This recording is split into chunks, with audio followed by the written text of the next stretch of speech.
The Listener by Algernon Blackwood. September 4th.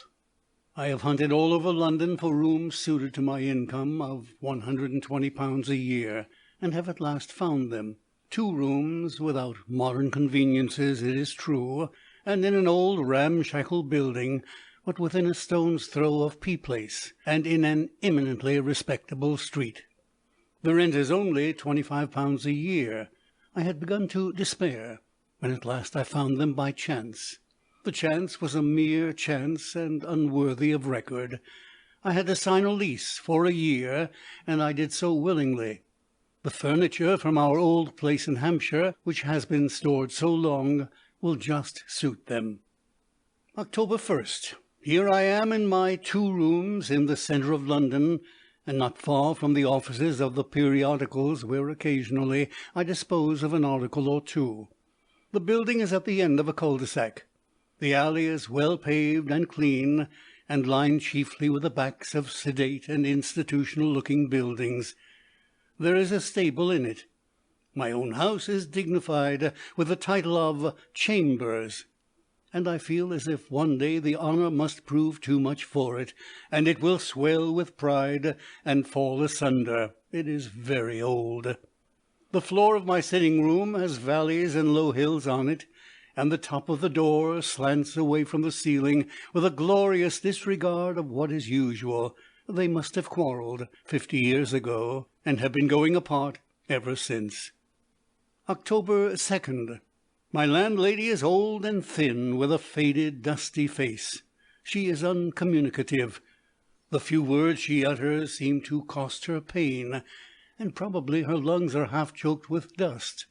She keeps my rooms as free from this commodity as possible, and has the assistance of a strong girl who brings up the breakfast and lights the fire. As I have said already, she is not communicative.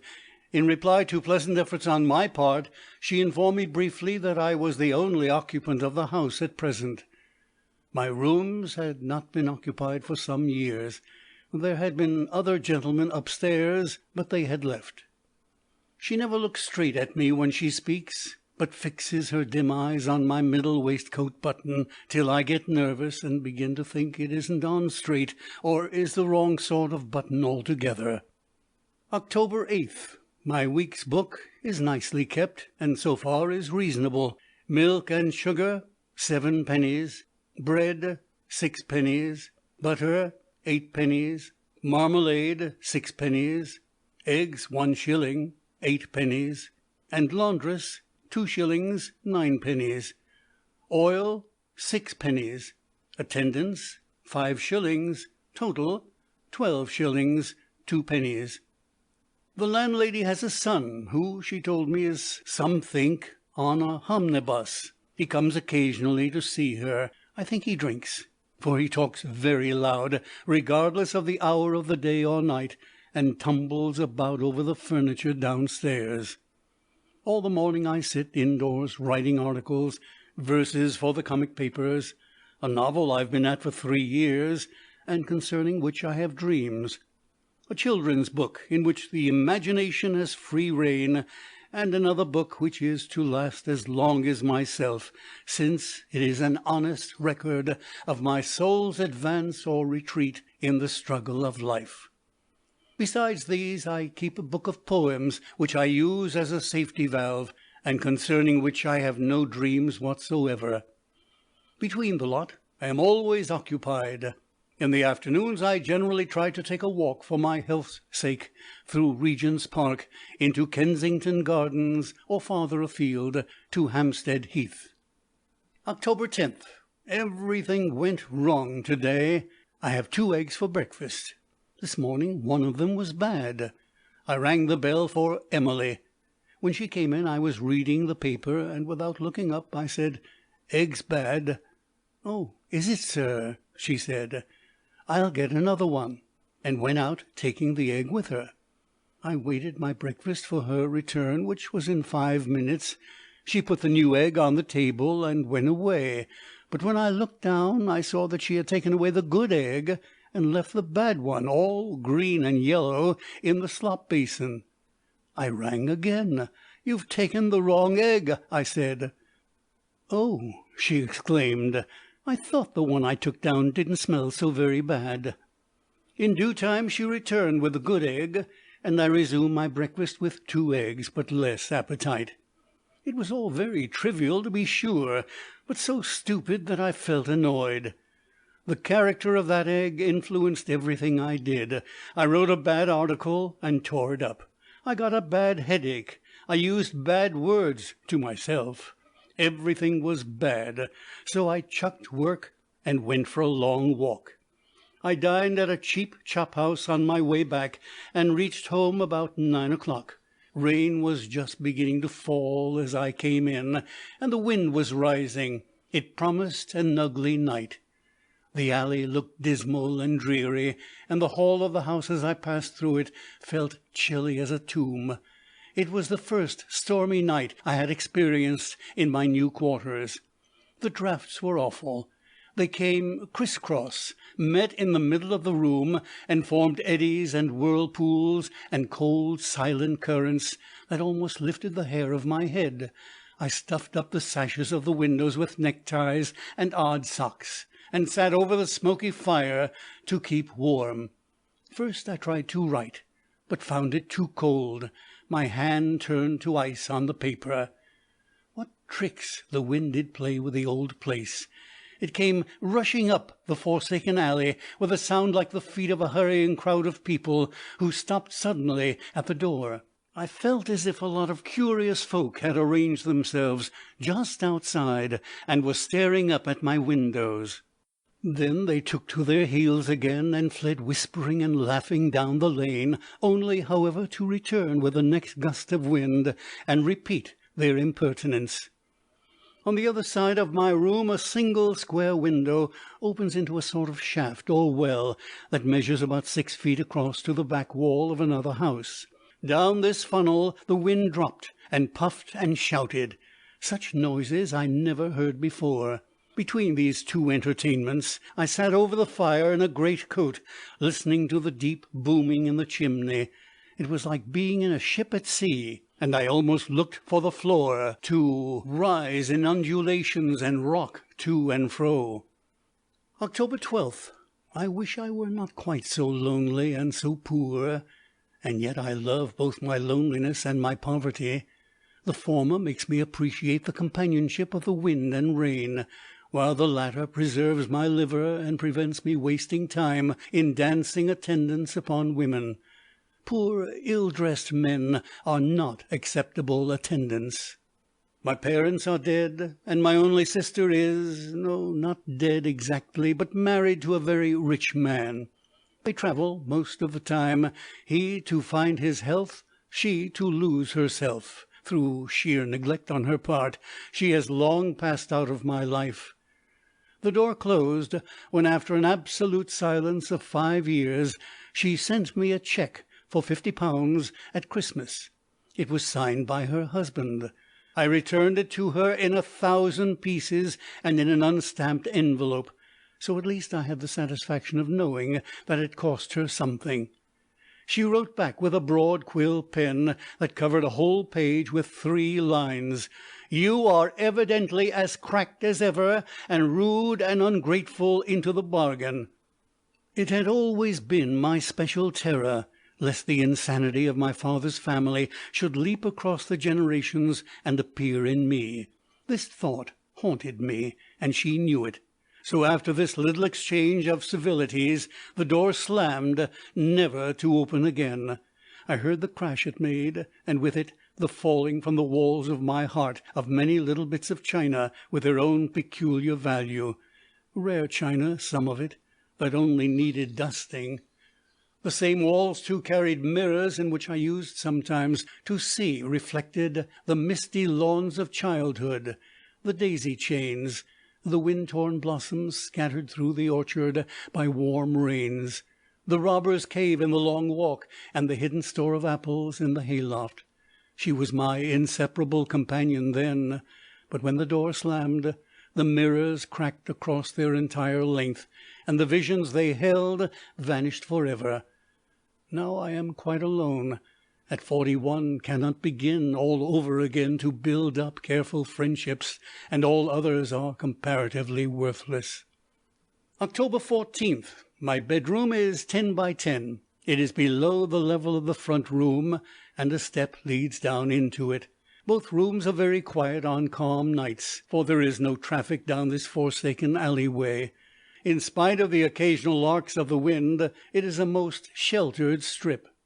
At its upper end, below my windows, all the cats of the neighbourhood congregate as soon as darkness gathers. They lie undisturbed on the long ledge of a blind window of the opposite building, for after the postman had come and gone at 9:30, no footsteps ever dare to interrupt their sinister conclave, no step but my own, or sometimes the unsteady footfall of the son, who is something on a omnibus. October 15th. I dined at an ABC shop on poached eggs and coffee, and then went for a stroll round the outer edge of Regent's Park. It was 10 o'clock when I got home. I counted no less than 13 cats, all of a dark colour, crouching under the lee side of the alley walls. It was a cold night, and the stars shone like points of ice in a blue-black sky. The cats turned their heads and stared at me in silence as I passed. An odd sensation of shyness took possession of me under the glare of so many pairs of unblinking eyes. As I fumbled with the latch-key, they jumped noiselessly down and pressed against my legs, as if anxious to be let in. But I slammed the door in their faces and ran quickly upstairs. The front room, as I entered to grope for the matches, felt as cold as a stone vault, and the air held an unusual dampness. October 17th. For several days I have been working on a ponderous article that allows no play for the fancy. My imagination requires a judicious rein. I am afraid to let it loose, for it carries me sometimes into appalling places beyond the stars and beneath the world. No one realizes the danger more than I do. But what a foolish thing to write here, for there is no one to know, no one to realize. My mind of late has held unusual thoughts I have never had before, about medicines and drugs and the treatment of strange illnesses. I cannot imagine their source. At no time in my life have I dwelt upon such ideas now constantly throng my brain. I have had no exercise lately, for the weather has been shocking, and all my afternoons have been spent in the reading room of the British Museum, where I have a reader's ticket. I have made an unpleasant discovery. There are rats in the house. At night from my bed I have heard them scampering across the hills and valleys of the front room, and my sleep has been a good deal disturbed in consequence. October 19th. The landlady, I find, has a little boy with her, probably her son's child. In fine weather he plays in the alley and draws a wooden cart over the cobbles. One of the wheels is off, and it makes a most distracting noise. After putting up with it as long as possible, I found it was getting on my nerves, and I could not write. So I rang the bell. Emily answered it. "Emily, would you ask the little fellow to make less noise? It is impossible to work." The girl went downstairs, and soon afterwards the child was called in by the kitchen door. I felt rather a brute for spoiling his play. In a few minutes, however, the noise began again, and I felt that he was the brute. He dragged the broken toy with a string over the stones till the rattling noise jarred every nerve in my body. It became unbearable, and I rang the bell a second time. "That noise must be put a stop to," I said to the girl with decision. "Yes, sir," she grinned, "I know, but one of the wheels is off. The men in the stable offered to mend it for him, but he wouldn't let them. He says he likes it that way." "I can't help what he likes. That noise must stop. I can't write." "Yes, sir. I'll tell Mrs. Monson." The noise stopped for the day then. October 23rd. Every day for the past week that cart has rattled over the stones, till I have come to think of it as a huge carrier's van with 4 wheels and 2 horses, and every morning I have been obliged to ring the bell and have it stopped. The last time Mrs. Monson herself came up, and said she was sorry that I had been annoyed.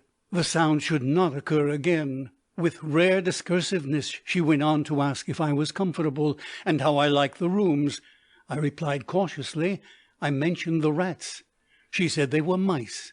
I spoke of the draughts. She said, yes, it were a draughty house.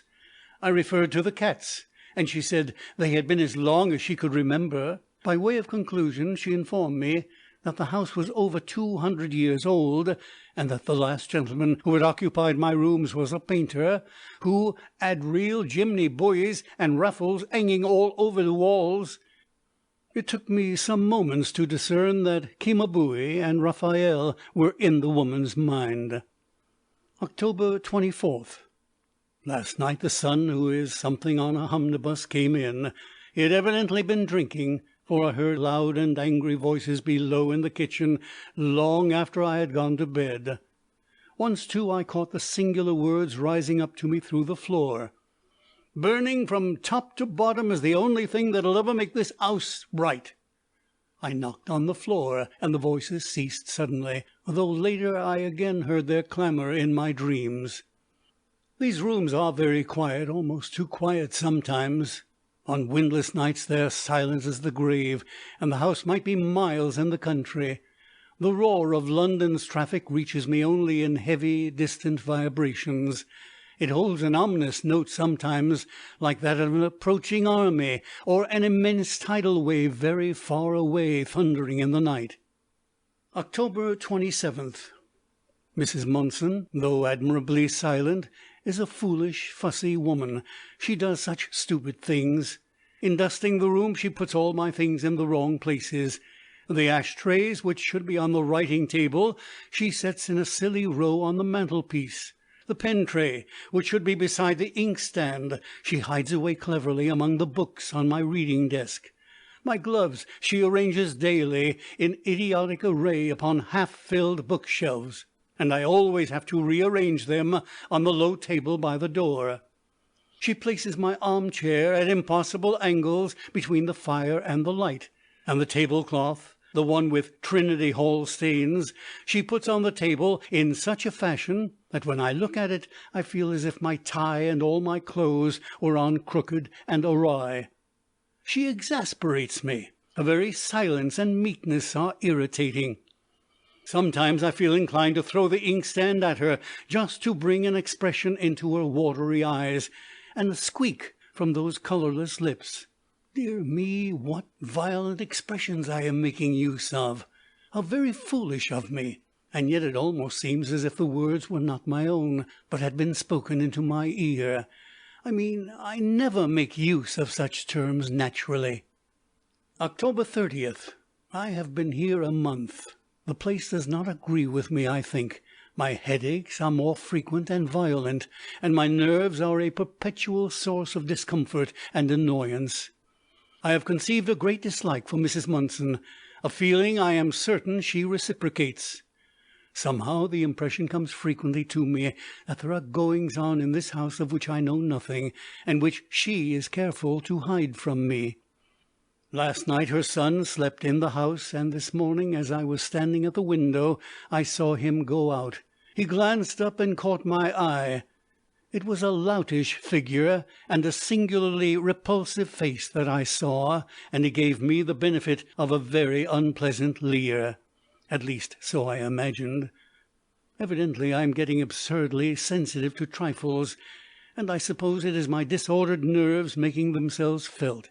In the British Museum this afternoon I noticed several people at the readers' table staring at me and watching every movement I made. Whenever I looked up from my books I found their eyes upon me. It seemed to me unnecessary and unpleasant, and I left earlier than was my custom. When I reached the door I threw back a last look into the room, and saw every head at the table turned in my direction. It annoyed me very much, and yet I know it is foolish to take note of such things. When I am well they pass me by. I must get more regular exercise. Of late I have had next to none.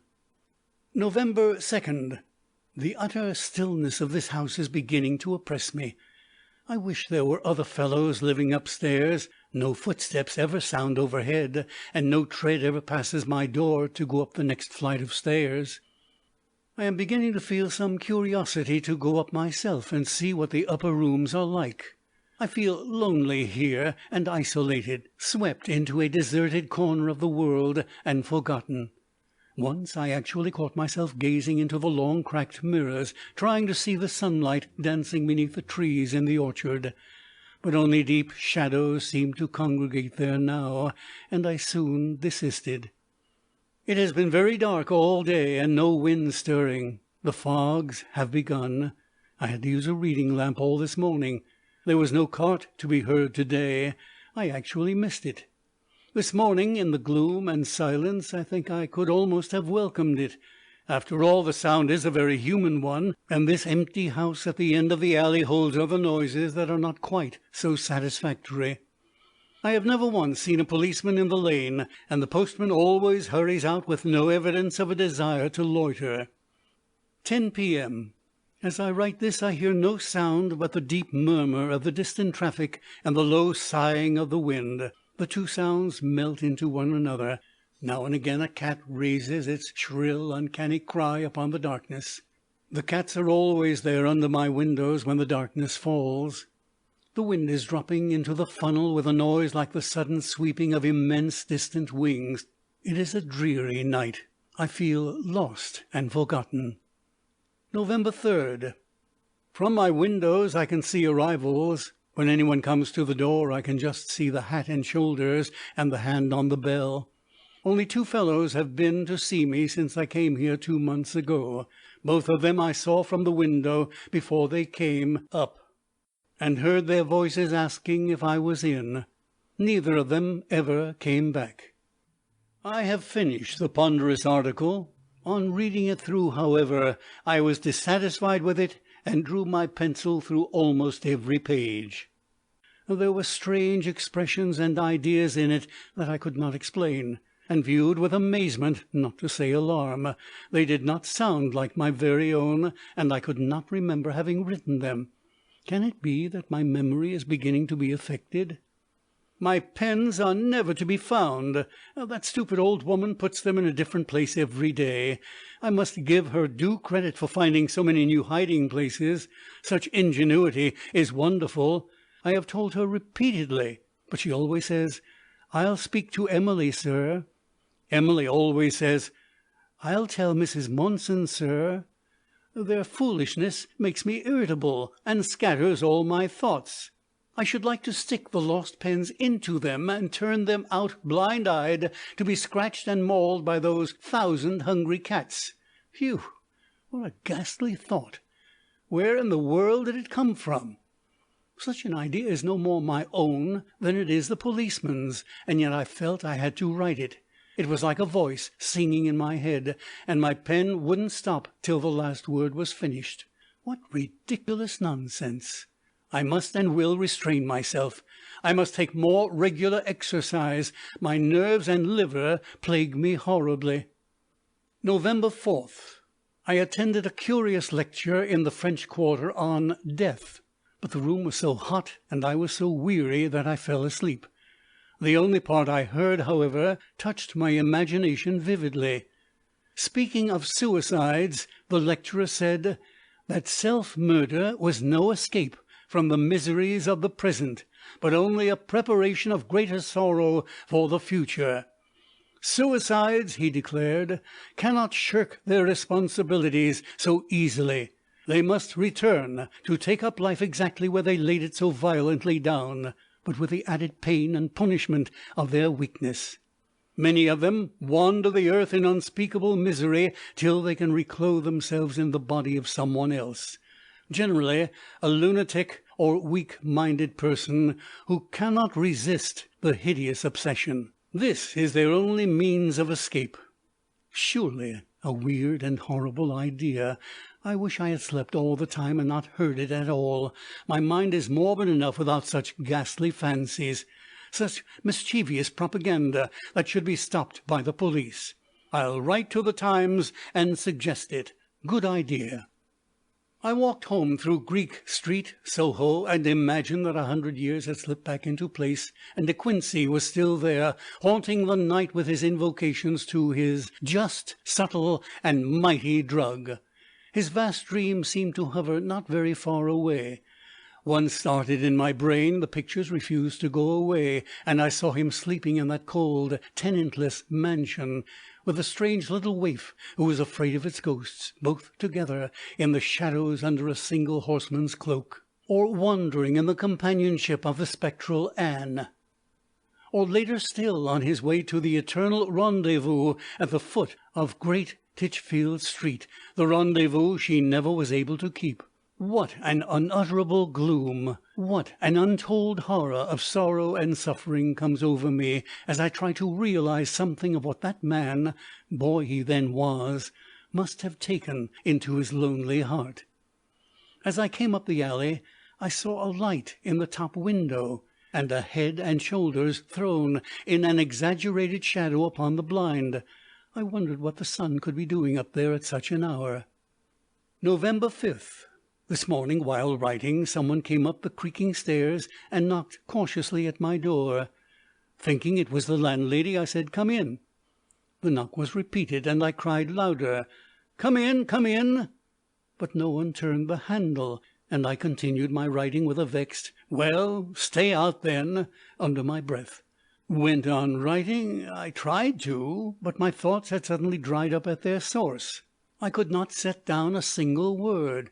It was a dark yellow fog morning, and there was little enough inspiration in the air as it was, but that stupid woman standing just outside my door, waiting to be told again to come in, roused a spirit of vexation that filled my head, to the exclusion of all else.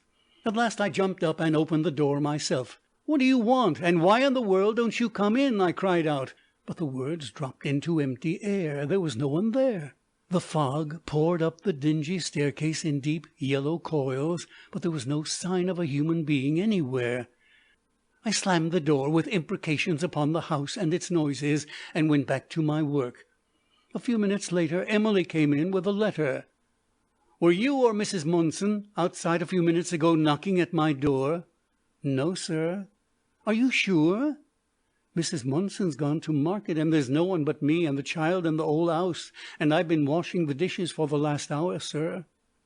I fancied the girl's face turned a shade paler. She fidgeted towards the door with a glance over her shoulder. "Wait, Emily," I said, and then told her what I had heard. She stared stupidly at me, though her eyes shifted now and then over the articles in the room. "Who was it?" I asked when I had come to the end. "Mrs. Monson says it's only mice," she said, as if repeating a learned lesson. "Mice!" I exclaimed. "It's nothing of the sort. Some one was feeling about outside my door. Who was it? Is the son in the house?" Her whole manner changed suddenly, and she became earnest instead of evasive. She seemed anxious to tell the truth. "Oh no, sir. There's no one in the house at all but you and me and the child, and there couldn't have been nobody at your door. As for them knocks—" She stopped abruptly, as though she had said too much. "Well, what about the knocks?" I said more gently. "Of course," she stammered, "the knocks isn't mice, nor the footsteps neither, but then—" Again she came to a full halt. "Anything wrong with the house?" "Lor, no, sir. The drains is splendid." "I don't mean drains, girl. I mean, did anything bad ever happen here?" She flushed up to the roots of her hair, and then suddenly turned pale again. She was obviously in considerable distress, and there was something she was anxious yet afraid to tell, some forbidden thing she was not allowed to mention. "I don't mind what it was, only I should like to know," I said encouragingly. Raising her frightened eyes to my face, she began to blurt out something about "that which 'appened once to a gentleman that lived upstairs," when a shrill voice calling her name sounded below. "Emily! Emily!" It was the returning landlady, and the girl tumbled downstairs as if pulled backwards by a rope, leaving me full of conjectures as to what in the world could have happened to a gentleman upstairs that in could so curious a manner affect my ears downstairs. November 10th. I have done capital work, have finished the ponderous article and had it accepted for the review, and another one ordered. I feel well and cheerful, and have had regular exercise and good sleep. No headaches, no nerves, no liver. Those pills the chemist recommended are wonderful. I can watch the child playing with his cart and feel no annoyance, although sometimes I almost feel inclined to join him. Even the grey-faced landlady rouses pity in me. I am sorry for her, so worn, so weary, so oddly put together, just like the building. She looks as if she had once suffered some shock of terror and was momentarily dreading another.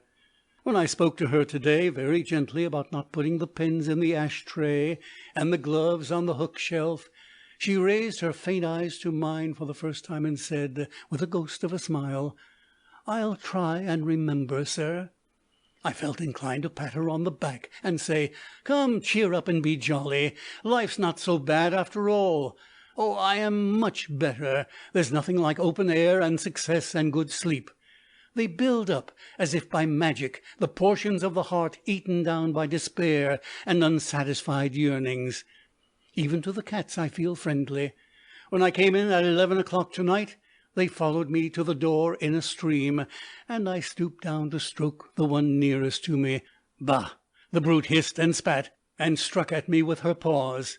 The claw caught my hand and drew blood in a thin line. The others danced sideway into the darkness, screeching as though I had done them an injury. I believe these cats really hate me. Perhaps they're only waiting to be reinforced. Then they will attack me. Ha! Ha! In spite of the momentary annoyance, this fancy sent me laughing upstairs to my room. The fire was out, and the room seemed unusually cold. As I groped my way over to the mantelpiece to find the matches, I realized all at once that there was another person standing beside me in the darkness. I could, of course, see nothing, but my fingers, feeling along the ledge, came into forcible contact with something that was at once withdrawn. It was cold and moist. I could have sworn it was somebody's hand. My flesh began to creep instantly. "Who's that?" I exclaimed in a loud voice. My voice dropped into the silence like a pebble into a deep well. There was no answer, but at the same moment I heard someone moving away from me across the room in the direction of the door. It was a confused sort of footstep, and the sound of garments brushing the furniture on the way. The same second my hand stumbled upon the matchbox, and I struck a light. I expected to see Mrs. Munson, or Emily, or perhaps the son, who is something on an omnibus. But the flare of the gas jet illumined an empty room. There was not a sign of a person anywhere. I felt the hair stir upon my head, and instinctively I backed up against the wall, lest something should approach me from behind. I was distinctly alarmed, but the next minute I recovered myself. The door was open on to the landing, and I crossed the room, not without some inward trepidation, and went out. The light from the room fell upon the stairs, but there was no one to be seen anywhere, nor was there any sound on the creaking wooden staircase to indicate a departing creature. I was in the act of turning to go in again, when a sound overhead caught my ear. It was a very faint sound, not unlike the sigh of wind, and yet it could not have been the wind, for the night was still as the grave. Though it was not repeated, I resolved to go upstairs and see for myself what it all meant. Two senses had been affected, touch and hearing, and I could not believe that I had been deceived. So, with a lighted candle, I went stealthily forth on my unpleasant journey into the upper regions of this queer little old house. On the first landing there was only one door, and it was locked. On the second there was also only one door, but when I turned the handle it opened. There came forth to meet me the chill, musty air that is characteristic of a long unoccupied room. With it there came an indescribable odour. I use the adjective advisedly. Though very faint, diluted as it were, it was nevertheless an odour that made my gorge rise. I had never smelled anything like it before, and I cannot describe it. The room was small and square, close under the roof with a sloping ceiling and two tiny windows. It was cold as the grave, without a shred of carpet or a stick of furniture. The icy atmosphere and the nameless odour combined to make the room abominable to me, and after lingering a moment to see that it contained no cupboards or corners into which a person might have crept for concealment, I made haste to shut the door, and went downstairs again to bed. Evidently I had been deceived after all as to the noise. In the night I had a foolish but very vivid dream. I dreamed that the landlady and another person, dark and not properly visible, entered my room on all fours, followed by a horde of immense cats. They attacked me as I lay in bed, and murdered me, and then dragged my body upstairs and deposited it on the floor of that cold little square room under the roof. November 11th. Since my talk with Emily, the unfinished talk, I have hardly once set eyes on her. Mrs. Monson now attends wholly to my wants. As usual, she does everything exactly as I don't like it done. It's all too utterly trivial to mention, but it is exceedingly irritating. Like small doses of morphine often repeated, she has finally a cumulative effect. November 12th. This morning I woke early, came into the front room to get a book, meaning to read in bed till it was time to get up. Emily was laying the fire. "Good morning," I said cheerfully. "Mind you make a good fire. It's very cold." The girl turned and showed me a startled face. It was not Emily at all. "Where's Emily?" I exclaimed. "You mean the girl as was 'ere before me? Has Emily left?" "I came on the 6th," she replied sullenly, "and she'd gone then." I got my book and went back to bed. Emily must have been sent away almost immediately after our conversation. This reflection kept coming between me and the printed page. I was glad when it was time to get up. Such prompt energy, such merciless decision, seemed to argue something of importance to somebody. November 13th. The wound inflicted by the cat's claw has swollen, and causes me annoyance and some pain. It throbs and itches. I'm afraid my blood must be in poor condition, or it would have healed by now. I opened it with a penknife, soaked in an antiseptic solution, and cleansed it thoroughly. I have heard unpleasant stories of the results of wounds inflicted by cats. November 14th. In spite of the curious effect this house certainly exercises upon my nerves, I like it. It is lonely and deserted in the very heart of London, but it is also, for that reason, quiet to work in. I wonder why it's so cheap. Some people might be suspicious, but I did not even ask the reason. No answer is better than a lie. If only I could remove the cats from the outside and the rats from the inside, I feel that I shall grow accustomed more and more to its peculiarities, and shall die here. That expression reads queerly, and gives a wrong impression. I meant live and die here. I shall renew the lease from year to year, till one of us crumbles to pieces. From present indications, the building will be the first to go. November 16th. It is abominable the way my nerves go up and down with me, and rather discouraging. This morning I woke to find my clothes scattered about the room, and a cane chair overturned beside the bed. My coat and waistcoat looked just as if they had been tried on by some one in the night. I had horribly vivid dreams, too, in which some one, covering his face with his hands, kept coming close up to me, crying out as if in pain.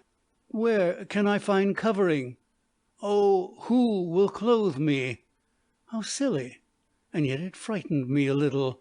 It was so dreadfully real.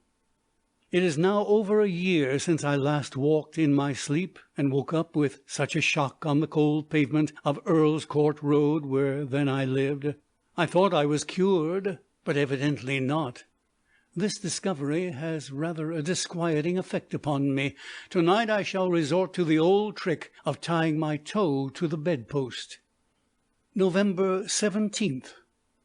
Last night I was again troubled by most oppressive dreams. Some one seemed to be moving in the night up and down my room. sometimes passing into the front room, and then returning to stand beside the bed and stare intently down upon me. I was being watched by this person all night long. I never actually awoke, though I was often very near it. I suppose it was a nightmare from indigestion, for this morning I have one of my old vile headaches, and yet all my clothes lay about the floor when I awoke, where they had evidently been flung. Had I so tossed them during the dark hours? And my trousers trailed over the step into the front room. Worse than this, though, I fancied I noticed about the room in the morning that strange fetid odour. Though very faint, its mere suggestion is foul and nauseating. What in the world can it be, I wonder? In future I shall lock my door. November 26th. I have accomplished a lot of good work during this past week, and have also managed to get regular exercise. I have felt well and in an equable state of mind. Only two things have occurred to disturb my equanimity. The first is trivial in itself, and no doubt to be easily explained. The upper window, where I saw the light on the night of November 4th, with the shadow of a large head and shoulders upon the blind, is one of the windows in the square room under the roof. In reality, it has no blind at all. Here is the other thing. I was coming home last night in a fresh fall of snow about 11 o'clock, my umbrella low down over my head. Halfway up the alley, where the snow was wholly untrodden, I saw a man's legs in front of me. The umbrella hid the rest of his figure, but on raising it I saw that he was tall and broad, and was walking, as I was, towards the door of my house. He could not have been 4 feet ahead of me. I had thought the alley was empty when I entered it, but might of course have been mistaken very easily. A sudden gust of wind compelled me to lower the umbrella, and when I raised it again not half a minute later, there was no longer any man to be seen. With a few more steps I reached the door. It was closed as usual. I then noticed with a sudden sensation of dismay that the surface of the freshly fallen snow was unbroken. My own footmarks were the only ones to be seen anywhere, and though I retraced my way to the point where I had first seen the man, I could find no slightest impression of any other boots. Feeling creepy and uncomfortable, I went upstairs and was glad to get into bed. November 28th. With the fastening of my bedroom door, the disturbances ceased. I am convinced that I walked in my sleep. Probably I untied my toe and then tied it up again. The fancied security of the locked door would alone have been enough to restore sleep to my troubled spirit, and enable me to rest quietly. Last night, however, the annoyance was suddenly renewed in another and more aggressive form. I woke in the darkness with the impression that someone was standing outside my bedroom door listening. As I became more awake, the impression grew into positive knowledge. Although there was no appreciable sound of moving or breathing, I was so convinced of the propinquity of a listener that I crept out of bed and approached the door. As I did so, there came faintly from the next room the unmistakable sound of someone retreating stealthily across the floor. Yet as I heard it, it was neither the tread of a man nor a regular footstep, but rather it seemed to me a confused sort of crawling, almost as of someone on his hands and knees.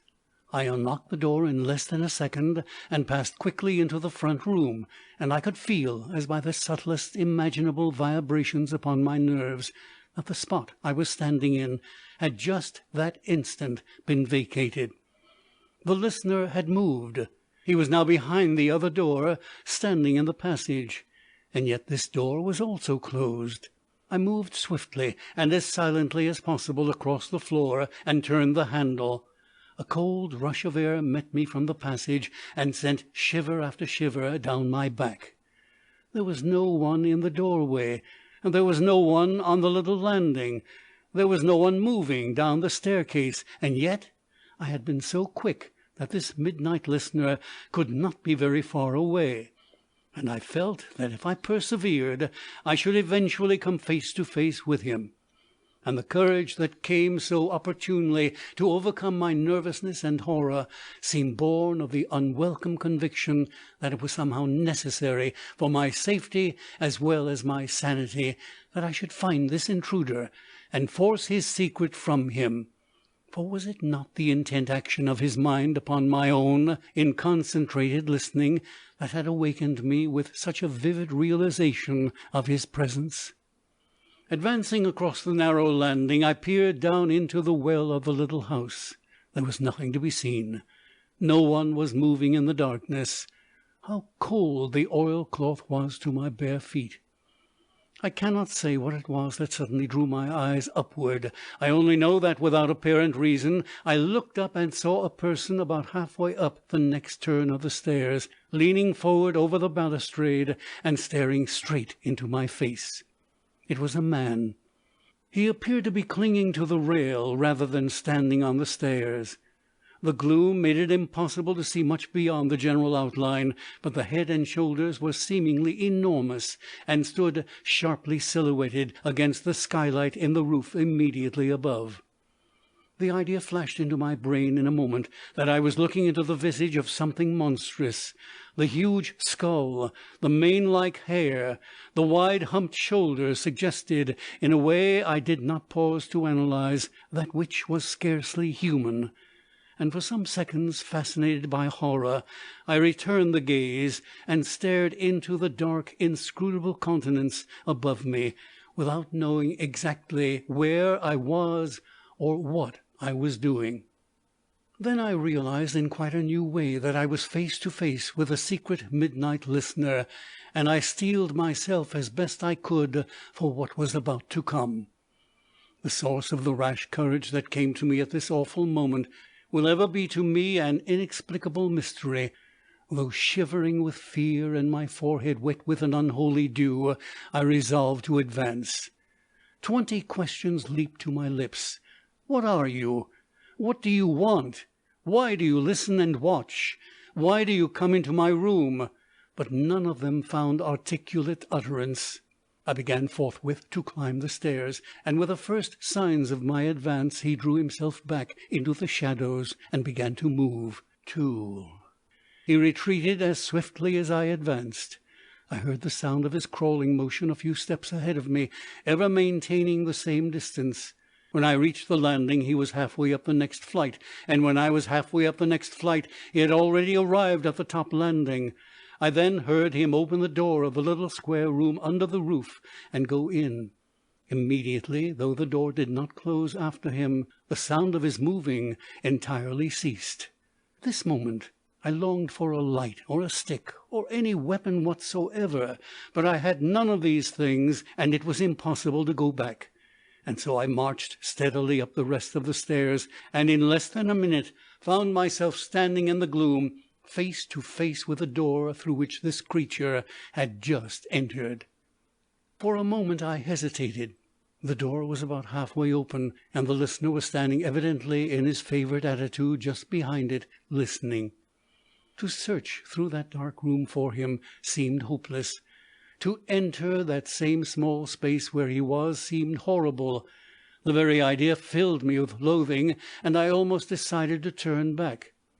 It is strange at such times how trivial things impinge on the consciousness with a shock as of something important and immense. Something, it may have been a beetle or a mouse, scuttled over the bare boards behind me. The door moved a quarter of an inch, closing. My decision came back with a sudden rush, as it were, and thrusting out a foot, I kicked the door so that it swung sharply back to its full extent, and permitted me to walk forward slowly into the aperture of profound blackness beyond. What a queer, soft sound my bare feet made on the boards, and how the blood sang and buzzed in my head! I was inside. The darkness closed over me, hiding even the windows. I began to grope my way round the walls in a thorough search, but in order to prevent all possibility of the other's escape, I first of all closed the door. There we were, we two, shut in together between 4 walls within a few feet of one another. But with what, with whom, was I thus momentarily imprisoned? A new light flashed suddenly over the affair with a swift illuminating brilliance, and I knew I was a fool, an utter fool. I was wide awake at last, and the horror was evaporating. My cursed nerves again, a dream, a nightmare, and the old result, walking in my sleep. The figure was a dream figure. Many a time before had the actors in my dreams stood before me for some moments after I was awake. There was a chance match in my pyjamas pocket, and I struck it on the wall. The room was utterly empty. It held not even a shadow. I went quickly down to bed, cursing my wretched nerves and my foolish vivid dreams. But as soon as ever I was asleep again, the same uncouth figure of a man crept back to my bedside, and bending over me with his immense head close to my ear, whispered repeatedly in my dreams, "I want your body. I want its covering. I'm waiting for it, and listening always." Words scarcely less foolish than the dream. But I wonder what that queer odour was up in the square room.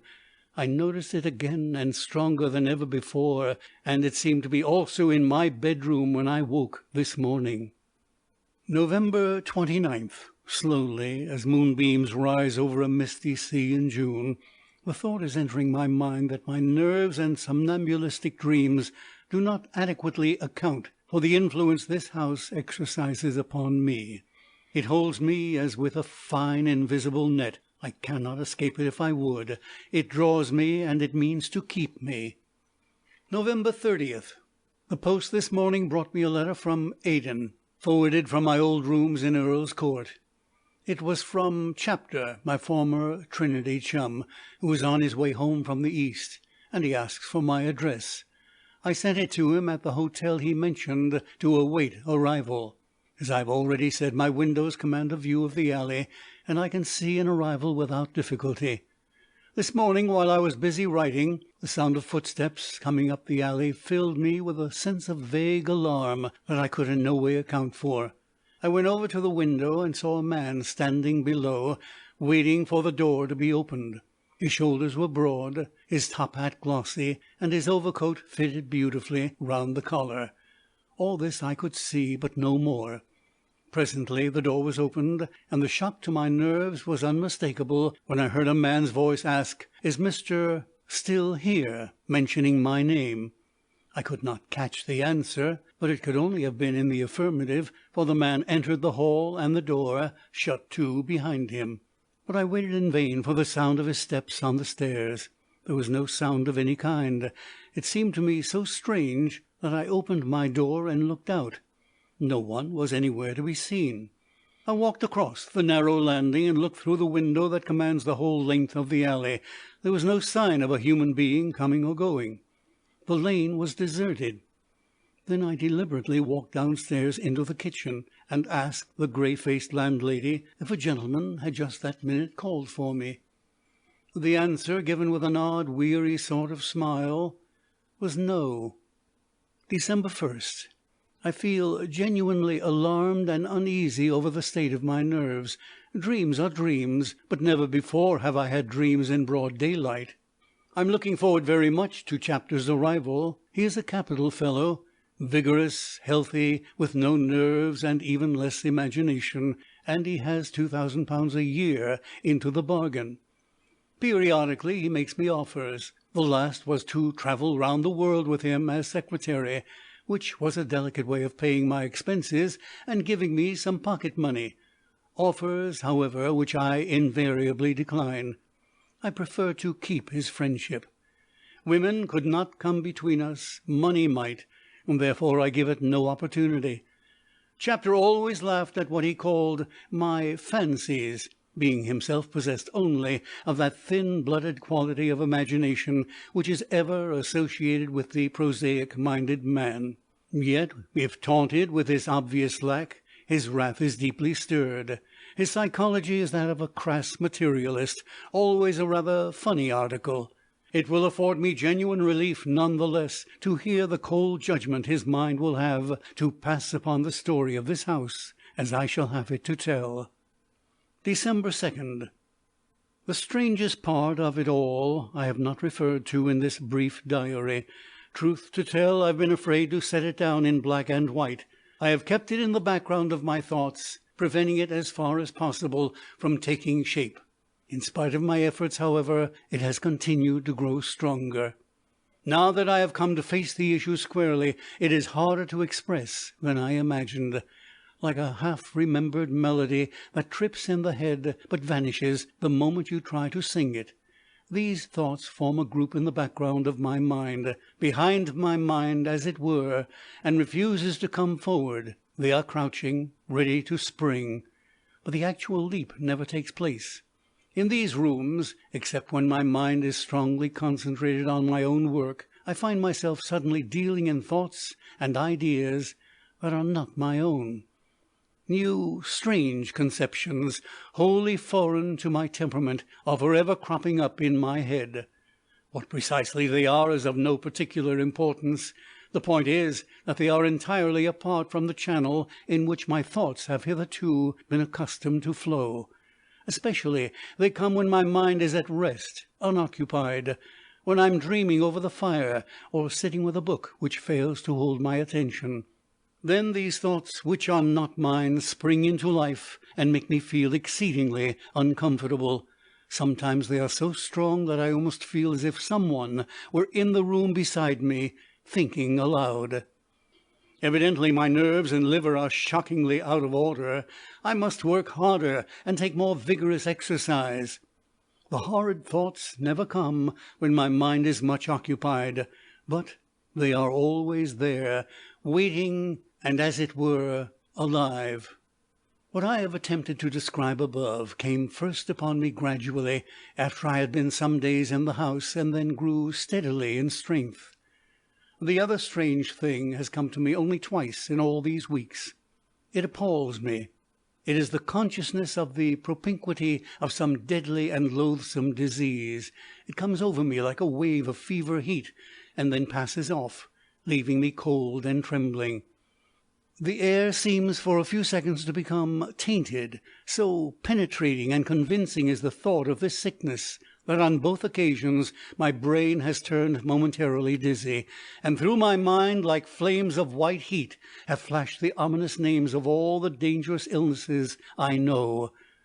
I can no more explain these visitations than I can fly, and yet I know there is no dreaming about the clammy skin and palpitating heart which they always leave as witnesses of their brief visit. Most strongly of all was I aware of this nearness of a mortal sickness when, on the night of the 28th, I went upstairs in pursuit of the listening figure. When we were shut in together in that little square room under the roof, I felt that I was face to face with the actual essence of this invisible and malignant disease. Such a feeling never entered my heart before, and I pray to God it never may again. There. Now I have confessed. I have given some expression at least to the feelings that so far I have been afraid to see in my own writing. For since I can no longer deceive myself, the experiences of that night, the 28th, were no more a dream than my daily breakfast is a dream, and the trivial entry in this diary, by which I sought to explain away an occurrence that caused me unutterable horror, was due solely to my desire not to acknowledge in words what I really felt and believed to be true. The increase that would have accrued to my horror by so doing might have been more than I could stand. December 3rd. I wish Chapter would come. My facts are all ready marshalled, and I can see his cool grey eyes fixed incredulously on my face as I relate them. The knocking at my door, the well-dressed caller, the light in the upper window and the shadow upon the blind, the man who preceded me in the snow, the scattering of my clothes at night, Emily's arrested confession, the landlady's suspicious reticence, the midnight listener on the stairs, and those awful subsequent words in my sleep, and above all, and the hardest to tell, the presence of the abominable sickness, and the stream of thoughts and ideas that are not my own. I can see Chapter's face, and I can almost hear his deliberate words. "You've been at the tea again, and underfeeding, I expect, as usual. Better see my nerve doctor, and then come with me to the south of France. For this fellow, who knows nothing of disordered liver or high-strung nerves, goes regularly to a great nerve specialist with the periodical belief that his nervous system is beginning to decay. December 5th. Ever since the incident of the listener, I have kept a nightlight burning in my bedroom, and my sleep has been undisturbed. Last night, however, I was subjected to a far worse annoyance. I woke suddenly and saw a man in front of the dressing-table, regarding himself in the mirror. The door was locked as usual. I knew at once it was the listener, and the blood turned to ice in my veins. Such a wave of horror and dread swept over me that it seemed to turn me rigid in the bed, and I could neither move nor speak. I noted, however, that the odour I so abhorred was strong in the room. The man seemed to be tall and broad. He was stooping forward over the mirror. His back was turned to me, but in the glass I saw the reflection of a huge head and face, illumined fitfully by the flicker of the nightlight.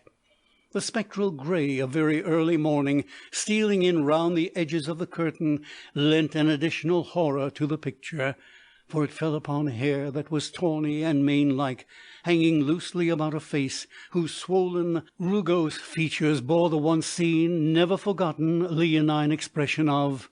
I dare not write down that awful word, but by way of corroborative proof, I saw in the faint mingling of the two lights that there were several bronze-coloured blotches on the cheeks, which the man was evidently examining with great care in the glass. The lips were pale and very thick and large. One hand I could not see, but the other rested on the ivory back of my hair-brush. Its muscles were strangely contracted, the fingers thin to emaciation, the back of his hand closely puckered up. It was like a big grey spider crouching to spring, or the claw of a great bird.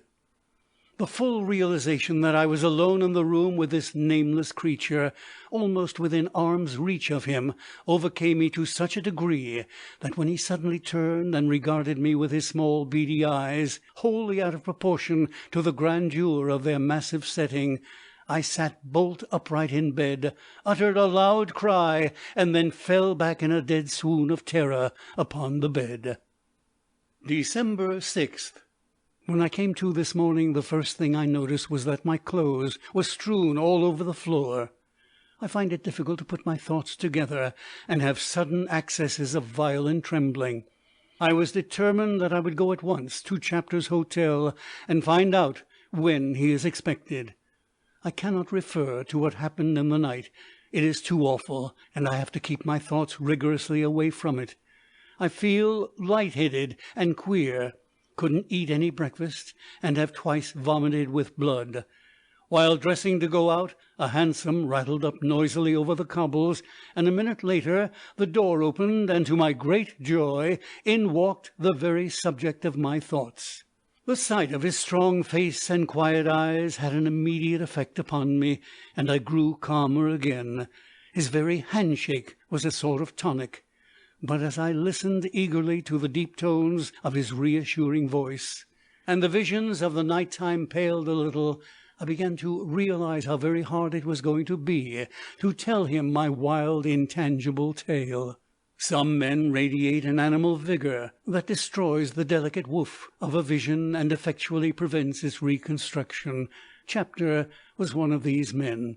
We talked of incidents that had filled the interval since we had last met, and he told me something of his travels. He talked, and I listened, but so full was I of the horrid thing I had to tell that I made a poor listener. I was for ever watching my opportunity to leap in and explode it all under his nose.